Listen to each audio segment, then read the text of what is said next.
আপনারা 71 সালে কোথায় ছিলেন? নিজেরাই বিচার করেন, আমাদের বলার দরকার নেই।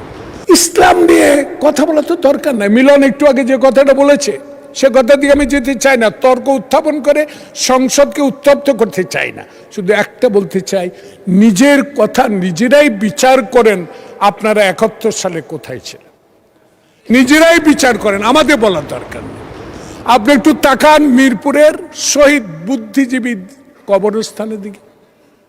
সে স্বাধীনতার একদিন আগে কারা সংগঠিত করেছে হত্যাকাণ্ড, কারা বুদ্ধি শূন্য করতে চেয়েছিল বাংলাদেশকে, এই বিষয়টা একটু নজরে নিয়ে আসেন।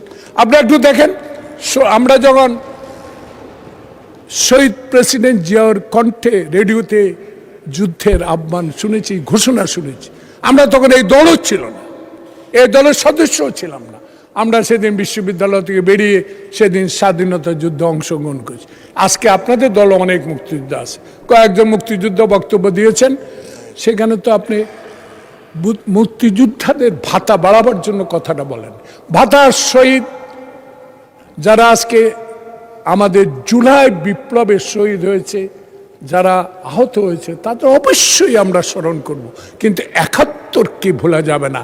71-এর স্বাধীনতা যুদ্ধে যারা আমরা যুদ্ধ করে দেশ স্বাধীন করে আজকে মাননীয় অর্থমন্ত্রী যে বাজেট দিয়েছেন স্বাধীনতা পাওয়ার কারণেই, সেই স্বাধীনতা যোদ্ধাদের প্রতি হবে মাননীয় অর্থমন্ত্রী আপনার কাছে বিনয়ের সহিত আপনার মাধ্যমে অনুরোধ করব, অন্তত মুক্তিযোদ্ধাদের ভাতাটা বাড়িয়ে দেন, যাতে বাংলাদেশে একটা স্বর্ণাক্ষরেই আপনার নামটা লেখা থাকে। আসুন, বাংলাদেশে যে ইতিহাস, সেই ইতিহাস আলোচনা করে এই সংসদকে আগে বলেছি উত্তপ্ত করা যাবে না। তাই আমি অনুরোধ জানাবো, আসুন শহীদ প্রেসিডেন্ট জিয়াউর রহমান যে আদর্শ নিয়ে দেশ গড়ার সুযোগ করে দিয়েছেন এদেশে, দেশনেত্রী বেগম খালেদা জিয়ার সাথে এই সংসদে আসার সৌভাগ্য হয়েছে, সেই দেশনেত্রীর কাছে অনেক কথাই শিখেছি।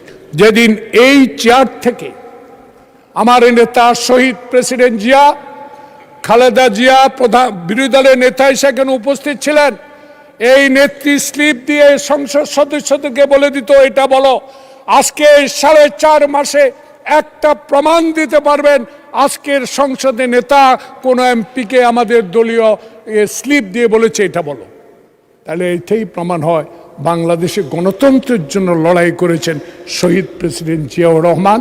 বাংলাদেশে বহুদলীয় গণতন্ত্র প্রবর্তন করেছেন শহীদ প্রেসিডেন্ট জিয়াউর রহমান, সেই গণতন্ত্রকে নস্যাৎ করে দিয়েছে এই পাশে বসা যারা 16 বছর দেশকে শাসন করেছে, নিষ্পেষিত করেছে, যারা আত্মহত্যা দিয়েছে, যারা এই 17 বছরে অনেক ঘুমিয়েছে। ইলিয়াসের স্ত্রী আজকে এই সংসদে বসা, উনি বলেছে যে আমার স্বামীকে ফেরত।